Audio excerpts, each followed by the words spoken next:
Telugu Desam party కార్యకర్తలకు, అభిమానులకు, ప్రజలకు అందరికీ తెలుగుదేశం పార్టీ తరఫున హృదయపూర్వక ధన్యవాదాలు తెలియజేసుకుంటూ, నిన్నటి రోజున ఇసుక పాలసీ ప్రకారంగా పేదవానికి సొంతింటి కళ నెరవేరేలా తెలుగుదేశం పార్టీ ప్రవేశపెట్టిన ఇసుక పాలసీని ప్రారంభించడం జరిగింది.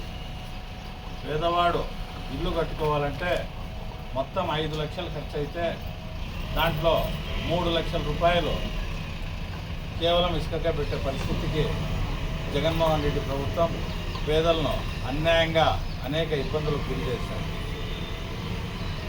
దాన్ని చవి చూసిన ప్రజలు ఎన్నికల ప్రచారంలో ఎన్నో విన్నపాలు చేస్తే తెలుగుదేశం పార్టీ తరఫున ఇచ్చిన ఎన్నికల హామీని నెల రోజుల లోపలే, ఇంకా ఈ రోజుకు నెల రోజులు పూర్తి కాలేదు, నెల రోజుల లోపలే మా అధినేత చంద్రబాబు నాయుడు గారు నిన్న ప్రవేశపెట్టడం జరిగింది. 50,000 కోట్ల రూపాయలు దోచుకొని తిన్నారు గత ప్రభుత్వంలో జగన్మోహన్ రెడ్డి గారు, ఆయన అనుచరులు.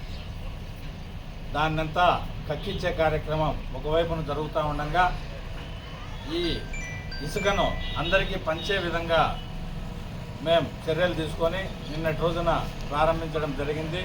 ఈ సందర్భంగా మేమందరం ఈ నిర్ణయాన్ని స్వాగతిస్తున్నాం. గ్రామాల్లో ప్రజలు కూడా దీన్ని సద్వినియోగం చేసుకోవాలా. ఆయన బినామీ సంస్థలకు ఇసుక టెండర్లన్నీ కట్టబెట్టి ప్రజల రక్తాన్ని తాగి పీల్చి పిప్పి చేసినారు గత ప్రభుత్వంలో. మేము ప్రవేశపెట్టిన పింఛన్లు కానీ, నిరుద్యోగులకు ఉద్యోగాలు ఇచ్చే మెగా డిఎస్సి కానీ, ఇసుక పాలసీ కానీ ప్రజలకు మేలు చేసేటి ఉన్నాయి.